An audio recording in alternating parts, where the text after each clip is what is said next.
இந்த நாள் தெரிந்து கொண்ட வேத வசனம் ஆதியாகமம் 17ஆம் அதிகாரம் 19ஆம் வசனம். ஆதியாகமம் 17ஆம் அதிகாரம் 19ஆம் வசனம். அப்பொழுது தேவன், உன் மனைவியாக சாராள் நிச்சயமாய் உனக்கு ஒரு குமாரனை பெறுவாள், அவனுக்கு ஈசாக் என்று பெயர்வாயாக. என் உடன்படிக்கை அவனுக்கும் அவனுக்கு பின்வரும் அவன் சந்ததிக்கும் நித்திய உடன்படிக்கையாக ஸ்தாபிப்பேன். ஆமீன். இந்த வசனம் கர்த்ததாமே இந்த வசனத்தின் மூலம் நம்மோடு பேசுவாராக. ஆமீன்.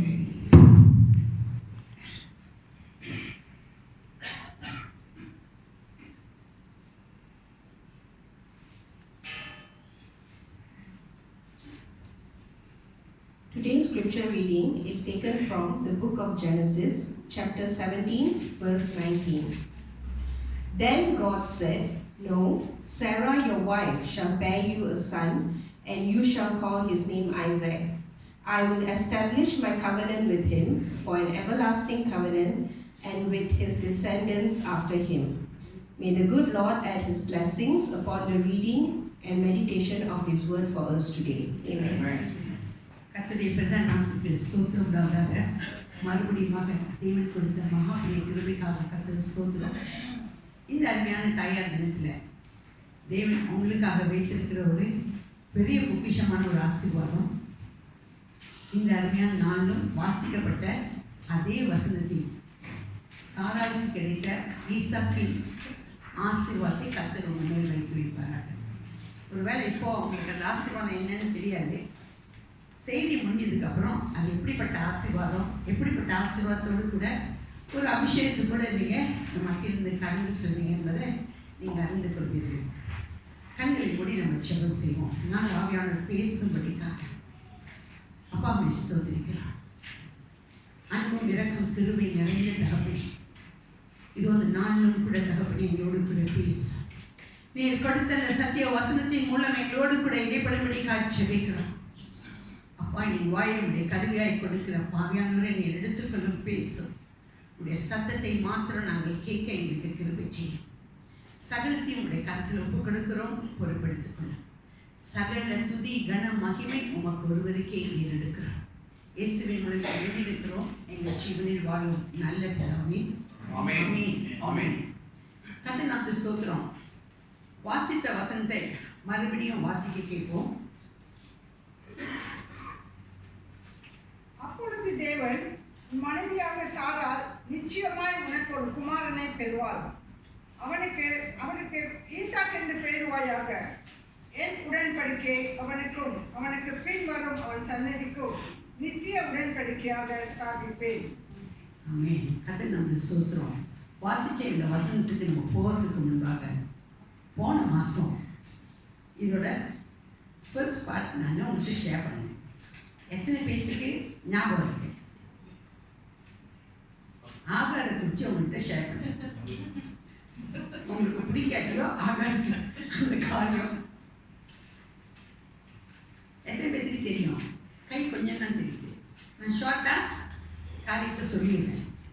ஒரு 2-3 கை தான் தெரியுது. ஓகே, எனக்கு ஆகார் தெரியும், இல்லைன்னா மறந்துட்டு தெரியாது. அதனால கூட இந்த ஆகார் நீங்கள் பார்த்தீங்கன்னா இந்த ஆகார் செய்யல என்ன குற்றம்னு எனக்கு தெரியல. ஓகேங்களா? ஆனால் கூட இந்த ஆகாரை குறித்து ஒரு சின்ன கண்ணோட்டம் பார்த்துட்டு அப்புறம் 2 நாளில் செய்திக்கு போயிடும். ஆகார் ஒரு வறுமையான குடும்பத்தில் பிறந்தவர், நல்ல அழகுள்ள ஸ்திரீ. பணத்துக்காக தன்னுடைய சொந்த தகப்பன் தாயாரே அவளை என்ன செய்வாங்க, பார்வன் இடத்துல விட்டு போட்டுருவாங்க. இப்போது அந்த வாங்கின என்ன செய்வான், சாராள்கிட்ட அடிமையாக கொடுத்துருவான். வாங்கின இந்த சாரால் 10 வருஷம் அடிமையாக வச்சுருப்பா.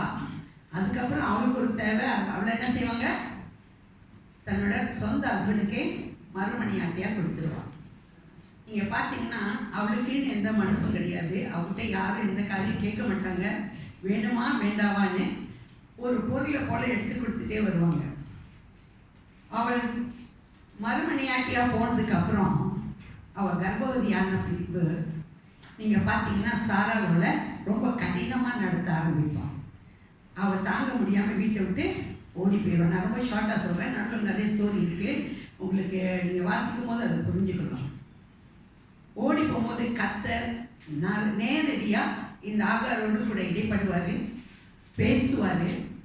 நீ கர்ப்பவதியாக இருக்க, நீ மறுபடியுமா திரும்பி போய் சாராளிடமே இரு, உனக்கு ஒரு குமாரனை கொடுப்பேன், அந்த குமாரனுக்கு இஸ்மவேல் என்று பெயரிடுவாய், அவனையும் ஒரு பெரிய ஜாதியாக அவனுடைய சந்ததியை பெருசாக அவனை கொண்டு வருவேன், ஒரு தேசத்தை கொடுப்பேன்னு சொல்லி வாக்கு தத்தமாக கொடுத்து அவளை அனுப்பிடுவார். நாட்கள் வரும்போது அவளை தேசத்தை கொடுத்து ஒரு தேசமாக கொடுத்து அவளை இஸ்மவேலையும் எடுத்து அனுப்பி விட்டுருவார், தனியாக பிரித்து அனுப்பிடுவார். நீங்கள் அந்த தேசத்தை பார்த்தீங்கன்னா ரொம்ப பயங்கரமான ஒரு செழிப்புள்ள தேசம். அவளோட கதை அங்கே. இதில் ஆகார் செஞ்சு ஏதாச்சும் குற்றம் உங்களுக்கு தெரியுதா? அமைதியாக இருப்பீங்க, ஏன்னா ஆகார் பிடிக்காது. ஆமாம் தானே? ஆகார் நான் பெருசாக இதை சொன்னாலும் மேன்மையாக சொன்னாலும் ஆகார் உடன்படிக்கையின் கீழ் உள்ள ஸ்திரீ கிடையாது. தேவன் அவளுக்கு நீதி செய்தார். அவளுடைய சிறுமையை பார்த்தார், அவளை கண்ணோக்கி பார்த்து அவளுக்கு கிருபை செய்தார். அவ்வளோதான், அவளோட பாட் முடிஞ்சிச்சு. அதுக்கப்புறம் இந்த சாராள், இந்த நாள் நம்ம பார்க்க போகிற சாராள் உடன்படிக்கையின் கீழ் வந்த ஒரு ஸ்திரீ. இவளுக்கு தான் முழுமையான ஆசீர்வாதத்தை கர்த்தர் வைத்திருந்தார். அதனால தான் சொன்னார், இங்கே சாராள் கர்ப்பவதியாகி. இப்போ நீங்கள் பார்த்தீங்கன்னா அப்பொழுது, இந்த வசனத்தை வாசிக்கிறதுக்கு முதல்ல மறந்துருக்கோம். அப்பொழுது எப்பொழுதுன்னு கேட்டிங்கன்னா, ஆபிரகாம் தனக்கு வேற பிள்ளை பிறக்காது, இஸ்மவேலுக்காகத்தான் செபிக்கணும்னு சொல்லி நீங்கள் 18வது வசனத்தை வாசிங்க, உங்களுக்கு தெரியும். அதே 17ஆம் அதிகாரம் ஜெனசிஸ் 17:18 வாசிங்க. இஸ்மவேல் உமக்கு முன்பாக பிழைப்பானாக என்று ஆபிரகாம் தேவனிடத்தில் விண்ணப்பம் பண்ணினான். இஸ்மவேலுக்காக ஜெபிச்சான். அவனுக்கு என்ன நினைப்பு? இவன் தான் என்னோட ஜெனரேஷனில் தலைமுறைக்கு இவன் தான் வருவான் அப்படின்னு நினச்சி விண்ணப்பம் பண்ணுவான். அப்போ தான் கர்த்தர் அவனோடு அவங்க ஆபிரகாமோடு பேசுவார். இல்லை, உன் மனைவியாகிய சாராள் ஒரு குமாரனை பெறுவார், அவனுக்கு ஈசாக் என்று பெயரிடுவாங்க, அவனுக்கும் அவனுடைய சந்ததிக்கும் நான் நித்திய உடன்படிக்கை பண்ணுவேன் அப்படின்னு சொல்லுவார். ஓகே, நித்திய உடன்படிக்கைன்னா என்ன?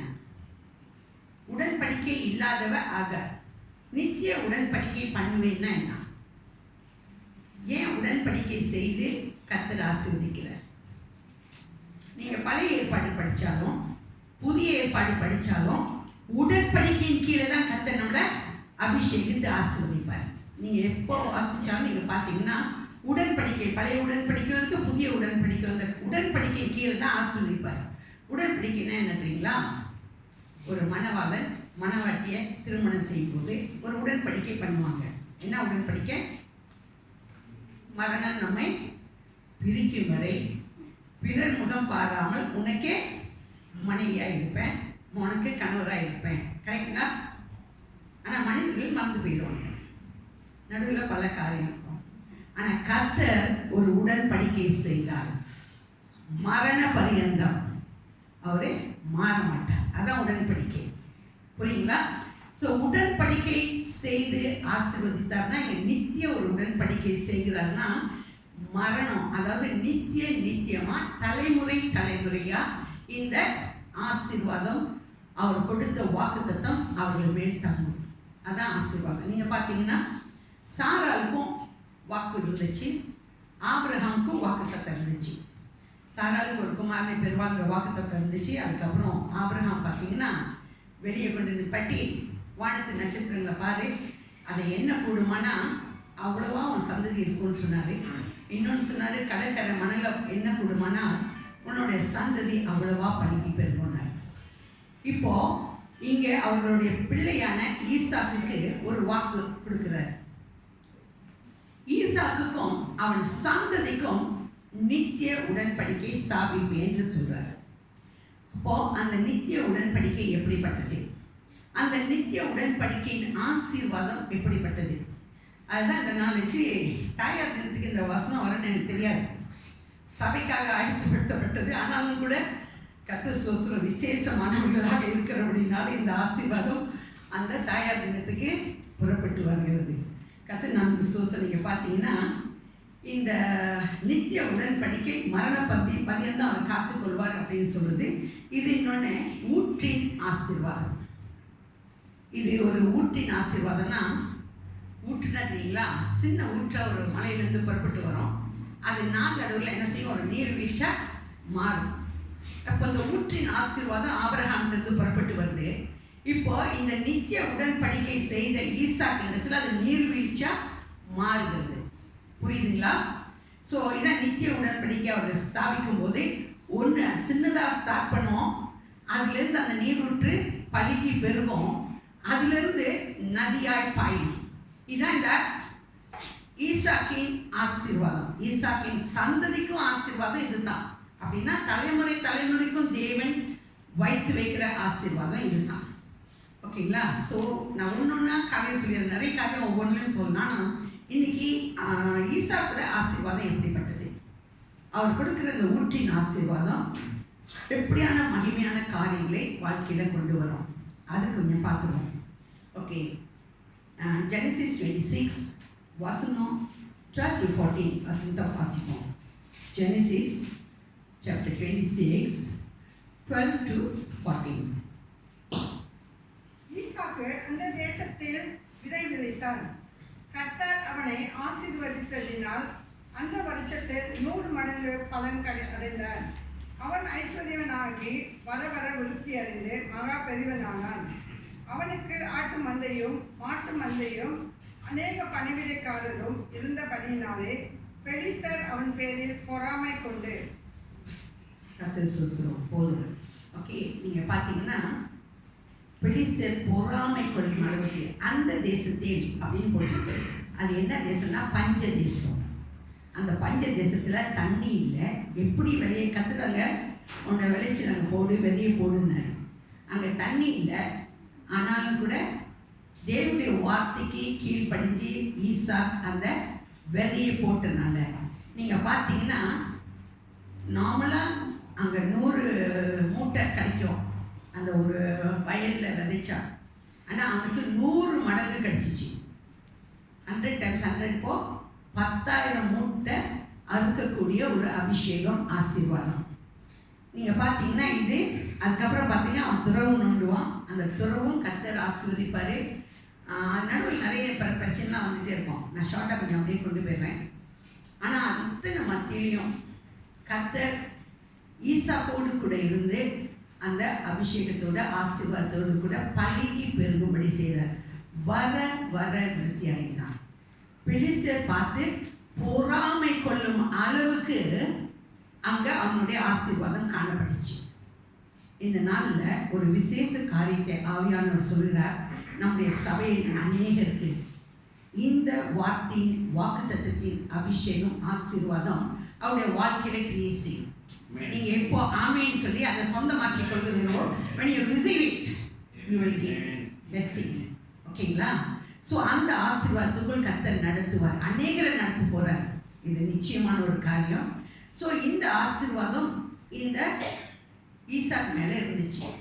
ஸோ இந்த ஆசீர்வாதம் நீங்கள் பார்த்தீங்கன்னா பள்ளி நான் சொன்ன முதல் ஊற்று ஆரம்பிக்கும் போது யார் இருந்தான்னா ஆபிரகாம். அதுக்கப்புறம் நீங்கள் பார்த்தீங்கன்னா அந்த ஊற்று ஆரம்பிச்சதுக்கப்புறம் ஈசா கூட வந்து நீர்வீழ்ச்சி மாறிடுச்சு. ஸோ அதை சொல்ல முடியாத அளவுக்கு கர்த்தர் அங்கே பெருக்கத்தை கொடுத்தாரு. ஆகாருக்கும் இஸ்மவேலுக்கும் கொடுத்தது ஒரே ஒரு தேசம். அங்கே அந்த தேசமே நீங்கள் பார்த்தீங்கன்னா பயங்கரமான ஆசீர்வாதம் தான்.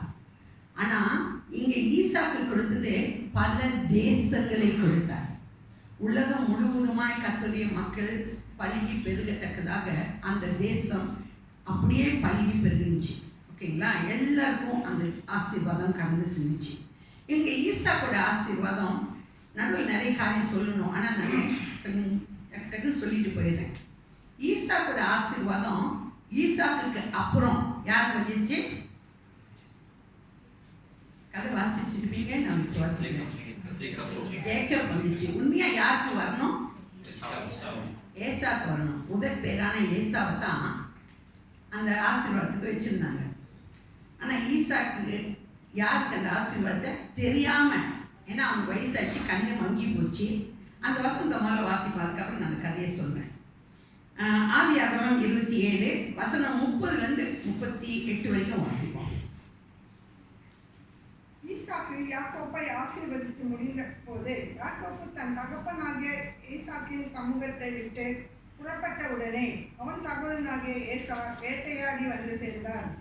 அவனும் ருசியுள்ள பதார்த்தங்களை சமைத்து தன் தகப்பனுக்கு கொண்டு வந்து தகப்பனை நோக்கி, உம்முடைய ஆத்மா என்னை ஆசீர்வதிக்கும்படி என் தகப்பனால் எழுந்திருந்து உம்முடைய குமாரனாகிய நான் வேட்டையாடி கொண்டு வந்ததை புசிப்பாதாக என்றான். அப்பொழுது அவன் தகப்பனாகிய ஈசாக்கு, நீ யார் என்றான். அதற்கு அவன், நான் உமது மூத்த மகனாகிய ஏசா என்றான். அப்பொழுது ஈசாக்கு மிகவும் புறமிட்டு நடுங்கி, வேட்டையாடி எனக்கு கொண்டு வந்தானே, அவன் யார்? நீ வரும் முன்னே அவை எல்லாவற்றிலும் நான் புசித்து அவனை ஆசீர்வதித்தேனே, அவன் ஆசீர்வதிக்கப்பட்டவனாகவும் இருப்பான் என்றான். ஏசா தன் தகப்பனுடைய வார்த்தைகளை கேட்டவுடனே மிகவும் மனம் கசந்து உரத்த சத்தமிட்டு அலறி தன் தகப்பனை நோக்கி, என் தகப்பனே, என்னையும் ஆசீர்வதியும் என்றான். அதற்கு அவன், உன் சகோதரன் தந்திரமாய் வந்து உன்னுடைய ஆசீர்வாதத்தை பெற்றுக்கொண்டான் என்றார். அப்பொழுது அவன் பேர் யாக்கோப் எனப்படுவது சரியல்லவா? இதோடு 2 தரம் என்னை மோசம் போக்கினார். என் சேஷ்ட புத்திர பாகத்தை எடுத்துக்கொண்டான். இதோ இப்பொழுது என் ஆசீர்வாதத்தையும் வாங்கி கொண்டான் என்று சொல்லி, நீர் எனக்கு ஒரு ஆசீர்வாதத்தை யாகிலும் வைத்து வைக்கவில்லையா என்றான். ஈசாக்கு ஏசாவுக்கு பிரதி உத்தரமாக, இதோ நான் அவனை உனக்கு எஜமானாக வைத்தேன். அவன் சகோதரன் எல்லாரையும் அவனுக்கு ஊழியக்காரனாக கொடுத்து அவனை தானியத்தினாலும் திராட்சை ரசத்தினாலும் ஆதரித்தேன். இப்பொழுது என் மகனே, நான் உனக்கு என்ன செய்வேன் என்றார். ஏசா தன் தகப்பனை நோக்கி, என் தகப்பனே, இந்த ஒரே ஆசீர்வாதம் மாத்திரமா உன்னிடத்தில் உண்டு. என் தகப்பனே, என்னையும் ஆசீர்வதியும் என்று சொல்லி ஏசா சத்தமிட்டு அழுந்தார். கதை புரிஞ்சிச்சுங்களா? ஏசா யாக்கோப்பு. இப்போ ஈசாக்கு வந்து கண்ணு தெரியல, முதிர் வயதாச்சு. ஈசாக் யாரை கூப்பிட்டு வேட்டையாடி எனக்கு ருசியுள்ள பதார்த்தங்களை கொண்டு வர சொன்னது? ஏசாவை கூப்பிட்டு ஈசாக் சொன்னான். ஆனால் ஈசாக்கு சொன்னதை யார் கேட்டுட்டு இருந்தா? ரெபேக்கா கேட்டு அவன் வேட்டையாடி புறப்பட்டு போயிட்டான்.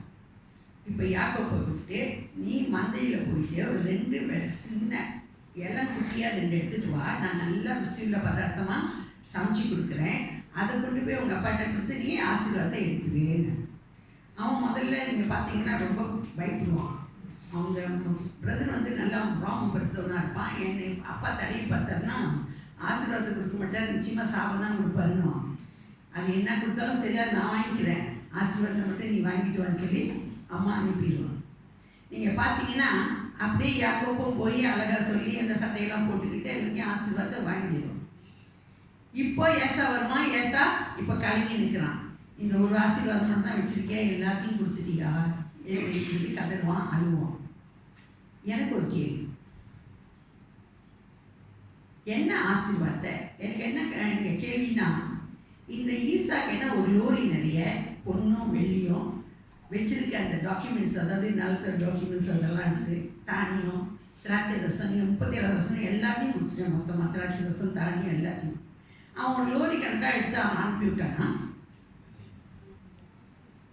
என்ன கொடுத்தான்?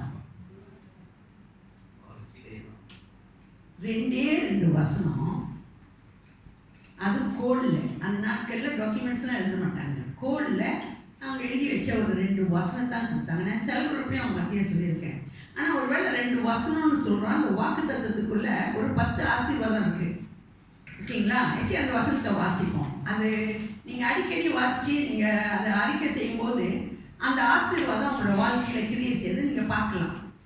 27ஆம் அதிகாரத்தில் 28ம் 29ம் அந்த ஆசீர்வாதம் ஜேக்கபுக்கு கிடைச்ச அந்த 2 ஆசீர்வாதம். தேவன் உனக்கு வானத்து பனியையும் பூமியின் பொறுமையையும் கொடுத்து மிகுந்த தானியத்தையும் திராட்சை ரசத்தையும் தந்தருவாராக. ஜனங்கள் உன்னை சேவிக்கவும் ஜாதிகள் உன்னை வணங்கவும் கடவார்கள். உன் சகோதரருக்கு எஜமானாய் இருப்பாய். உன் தாயின் பிள்ளைகள் உன்னை வணங்குவார்கள். உன்னை சபிக்கின்றவர்கள் சபிக்கப்பட்டவர்களும் உன்னை ஆசீர்வதிக்கின்றவர்கள் ஆசீர்வதிக்கப்பட்டவர்களுமாய் இருப்பார்கள் என்று சொல்லி அவனை ஆசீர்வதித்தார். கர்த்தருக்கு ஸ்தோத்திரம். நீங்க பார்த்தீங்கன்னா 10 ஆசீர்வாதம். நான் 10 ஆசீர்வாதம்னா வானத்தின் பனி ஒரு ஆசீர்வாதம், பூமியின் கொழுமை ஒரு ஆசீர்வாதம். இது நான் ரொம்ப டீட்டெயில்ஸாக சொன்னால் உங்களுக்கு நிறைய கதை சொல்லலாம். ஆனால் நீங்கள் அதை நான் என்ன ஆசீர்வாதம் மட்டும் இப்போ சொல்லிடுறேன். மிகுந்த தானியம், திராட்சை ரசம், ஜனங்கள் உன்னை சேவிப்பார்கள், ஜாதிகள் உன்னை வணங்குவார்கள், உன் சகோதரனுக்கு எஜமானாய் இருப்பாய், உன் தாயின் பிள்ளைகளுக்கு நீ வணங்குவார்கள், சேவிப்பார்கள், உன்னை ஆசீர்வதிச்சா ஆசீர்வாதமாக இருப்பாங்க, நீ சபிச்சா சபிக்கப்பட்டு போவாங்க. இதில் 10 ஆசீர்வாதம் இருக்குது தெரியுங்களா? அவன் கொடுத்தது 2 வசனத்தில் 10 ஆசீர்வாதம் உள்ளடக்கும். ஒட்டுமொத்த ஆசீர்வாதமும் அது உள்ளுக்கு வந்துருச்சு. அதனால தான் ஈசாக்கு பிரமித்து நடுங்குவான். ஏன் தெரியுங்களா? அவனுக்கு தெரியும், ஒரு வாக்கு அவன் சொல்லிட்டானா இந்த வாக்குக்கு அர்த்தம் என்ன தெரியுங்களா? ஒரு லோரி நிறைய பொண்ணும் வெள்ளியும் டாக்குமெண்ட்ஸும் தானியம் திராட்சை ரசம் மொத்தமாக போயிடுச்சுன்றது யாருக்கு தெரியும்? ஈசாக்குக்கு தெரியும். ஏன்னா அவன் கொடுக்கிற வாக்கு தத்தத்தின் அபிஷேகம், அவன் தலைமையில் வைக்கப்பட்ட அபிஷேகம் என்னதென்று அவனுக்கு நல்லாவே தெரியும். அதனால தான் பிரமித்து நடுங்குவான். ஏன்னா ஒட்டுமொத்த ஆசீர்வாதத்தையும் யாருக்கு வச்சுட்டான்? யாக்கோப்புடைய தலைமையில வச்சுட்டான். இந்த யாக்கோப்பு புறப்பட்டு அதுக்கப்புறம் பார்த்தீங்கன்னா ஏசாவு கோவம் வந்துடும். எப்படியாச்சும் அப்பா செத்தோன்னே இவனை கொலை செஞ்சு ஒரு வழி பண்ணிடுவோன்னு நினைப்பான். அதுக்குள்ளே அவங்க அம்மா எங்கே அனுப்பிடுவா? பதாம் அராமுக்கு அவங்க பிரதர் வீட்டுக்கு அனுப்பிடுவோம். போகும்போது அந்த பதான் அராமுக்கு போகிறதுக்கு 700 கிலோமீட்டர்னு வாசித்தேன். ஓகே, 700 கிலோமீட்டர் போகிறதுக்கு அவனுக்கு ஒரு கேமல் ஆச்சும் கொடுத்து அனுப்புனாங்களா? அந்த நாட்களில் கேமல் வந்து டிரான்ஸ்போர்ட்டுக்கு யூஸ் பண்ணுவாங்க. அவங்க வீட்டில் நிறைய கேமல் இருந்துச்சு. ஏதாச்சும் கொடுத்தாங்களா? இல்லை. அவன் வெறும் கையால் கோலும் கையுமாய் தான் கடந்து சென்றான். அதுக்கப்புறம் பார்த்தீங்கன்னா அவன் 20 வருஷம் எங்கே வேலை செய்வான். அவனுடைய வாழ்க்கையிலும் பல கஷ்டங்கள் நடுவில் ஒரு காரியத்தை நம்ம ஒரு திட்டத்தை தேவனுடைய வாழ்க்கையில் வைத்திருக்க திட்டத்தை அவன் எடுக்கும்படிக்கு பல காரியங்கள் நடுவில் அவன் கடந்து செல்ல வேண்டிய சூழ்நிலைகள் வந்தது. ஆனாலும் கர்த்தர் அவனுக்காக வைத்த அந்த ஆசீர்வாதத்தின் காரியங்கள் அவனுடைய வாழ்க்கையில் நிறைவேறிச்சு. நீங்கள் பார்த்தீங்கன்னா 20 வருஷம் அதுக்கப்புறம் புறப்பட்டு வரும்போது நடுவில் கர்த்தர் அவனுடைய கூட போராடும் போது ஒரு வார்த்தையை கொடுத்தாரு. அவனுடைய பேரையே மாற்றிடுவார். என்ன பேர் கொடுப்பாரு? இஸ்ரவேல் என்ற பேரை கொடுப்பார். அது அவனுக்கு மட்டும் பேர் கிடையாது, இஸ்ரவேலின் தேவனுக்கும் அது பேராய் மாறினது. நீங்கள் பார்த்தீங்கன்னா இஸ்ரவேலின் தேவன் என்று சொல்லி நிறைய இடத்துல வாசிக்கலாம். நீங்கள் ரூத் புக்கில் வாசிக்கும் போது இஸ்ரவேலின் தேவனுடைய சட்டையின் கீழ் வந்த உனக்கு நிறைவான பலன் கிடைப்பதாக. ஸோ தேவனுடைய பேரும் இஸ்ரவேலின் தேவன். அதனால தான் இஸ்ரவேலுக்கு விரோதமாக யார் வந்தாலும் அவங்களுக்கு நிற்கிறதுக்கு முடியாது. ஏன்னா இஸ்ரவேலுக்கு பல பிரச்சனைகள் கொடுக்க எந்த காரியம் வந்தாலும் அந்த இஸ்ரவேலுக்கு முன்பாக நிற்கிறதுக்கு அவங்களால முடியாது. ஏன்னா அப்படிப்பட்ட ஒரு பாதுகாப்பு, அப்படி ஒரு வாக்குத்தத்தம் அந்த இஸ்ரவேலுக்கு இருக்கு. நீங்கள் பார்த்தீங்கன்னா உண்மையாகவே இந்த இஸ்ரவேல் தேசத்துக்கு விரோதமாக சில காரியங்கள் வந்தாலும் ஒரு நேரத்தில் பல நூற்றாண்டுகளுக்கு முன்பாக ஒரு ராக்கெட் விட்டாங்க. அந்த ஒரு ராக்கெட்டில் இஸ்ரவேல் தேசமே, அது சின்ன குட்டி தேசம்தான், அது முழுசாக அப்படியே டிஸ்ட்ராய் பண்ண முடியுமா? அந்த ராக்கெட்டுக்கு அவ்வளோ பவர் இருந்துச்சு. ஆனால் என்ன நடந்துச்சுன்னா, விட்ட ராக்கெட் மறுபடியுமா, நீங்கள் கூகுள் பண்ணி அதை பார்த்துக்கலாம், ஓகேங்களா? விட்ட ராக்கெட் என்னச்சா மறுபடியுமா பலஸ்தீனில் விழுந்துருச்சு. நீங்கள் இஸ்ரவேல் அப்படின்ற சொல்லக்கூடிய ஒரு அந்த வார்த்தைக்கு மகா பெரிய ஒரு கிருபைக்கு இருக்குது, மகத்துவம் இருக்குது, அந்த வல்லமையும் அங்கே இருக்குது. நீங்கள் பார்த்தீங்கன்னா இப்போ ஸ்டார்ட் பண்ணும்போது ஊற்று ஆபிரகாமில் ஸ்டார்ட் பண்ணிச்சு, ஈசாக்கில் எங்கே வந்துச்சு, நீர்வீழ்ச்சா மாறிடுச்சு. இப்போ யாக்கோபோட வாழ்க்கை நீங்கள் பார்த்தீங்கன்னா இது நதியாய் பாய்ந்து விடக்கூடிய ஒரு அனுபவம். அதுக்கப்புறம் பார்த்தீங்கன்னா இந்த யாக்கோப்பு, நான் ஷார்ட்டாக நடுவில்லாம் எடுத்துகிட்டு உங்கள்கிட்ட சொல்லிடுறேன். யாக்கோப்புடைய எத்தனை பேர் எகிப்து தேசத்துக்கு போனாங்க? 70 பேர் போனாங்க, சரிங்களா? 70 பேர் அங்கே எகிப்து தேசத்துக்கு போனாங்க. அவங்க பழுகி பெருகி எவ்வளோ பேர் ஆனாங்க? ஒரு 30-35 லட்சம் மக்கள் பழுகி பெருகினாங்க. நீங்க பார்த்தீங்கன்னா மறுத்து வச்சு ஆண் பிள்ளைங்களாம் கொள்ளணும், நடுவில் நிறைய காரியம் நடந்துச்சு. இதுக்கு இடையில ஒவ்வொரு காரியங்களும் தேவன் கொடுத்த ஆசீர்வாதத்தை பெற்றுக்கொள்ள, வாக்குத்தத்தத்தின் ஆசீர்வாதம் அவங்க எடுத்துக்கொள்ள பல நிறைய காரியங்கள் நடுவில் வந்துச்சு. ஆனா தேவன் அவர்களுக்கு வைத்த ஆசீர்வாதத்தின் திட்டத்தையும் நிறைவேற்ற தேவன் தாமே அவங்களோடு கூட இருந்து பாதுகாப்பு. இப்ப பிரச்சனை வராதுன்னு நான் சொல்ல மாட்டேன். அத்தனை பிரச்சனையும் மேற்கொள்ள தேவன் உங்களோடு கூட நிச்சயமாக இருப்பார். அது ஒண்ணு நிச்சயமான காரியம். இந்த வாக்குத்தத்தம் இந்த காலை வேளை நம்ம மத்தியில புறப்பட்டு வரும்போதும் ஆவியானவர் சொல்லக்கூடிய ஒரு காரியம், தேவன் நமக்கு ஈசாக்கையும் அந்த சந்ததிக்கும் உள்ள ஆசீர்வாதத்தை தேவன் இந்த காலை வேளை நமக்கு கொடுக்கிறார். இந்த வாக்குத்தத்தத்தின் சந்ததியின் ஆசீர்வாதத்தை நம்ம பெற்றுக்கொள்ள நம்ம என்ன செய்யணும்?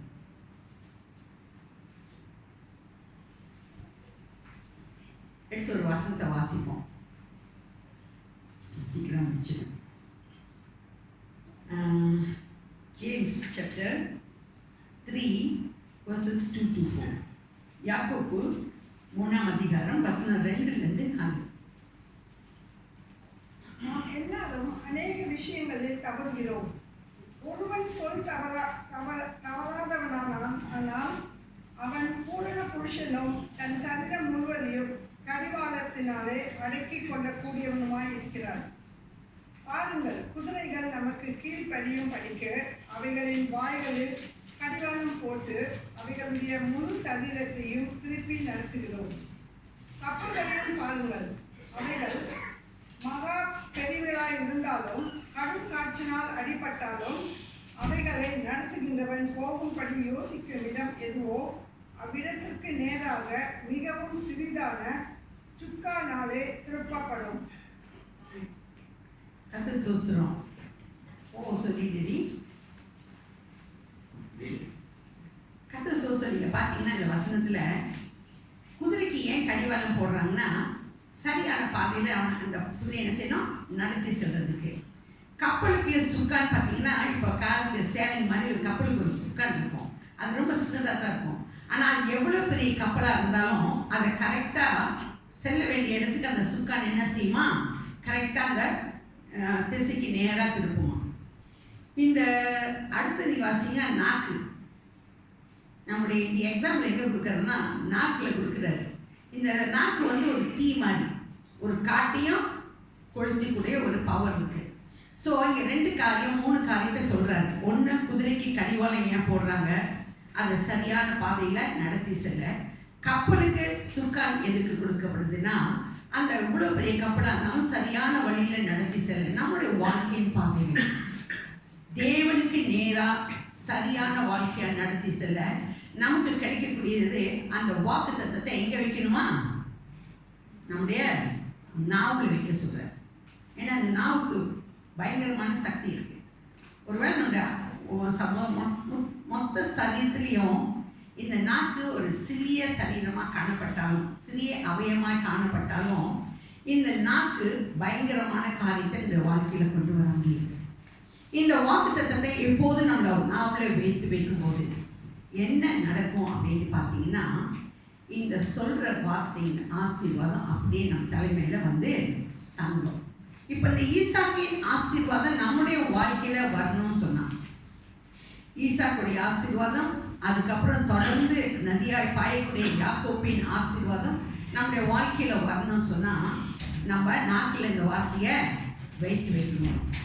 நீங்கள் பார்த்தீங்கன்னா ஈசாக்கோட ஆசீர்வாதம் நீங்கள் பார்த்தீங்கன்னா ஆபிரகாம் கொடுத்த ஆபிரகாமோட ஆசீர்வாதம் பூமி தாங்க முடியாத அளவுக்கு ஆசீர்வாதம் ஆபிரகாமுக்கு இருந்துச்சு.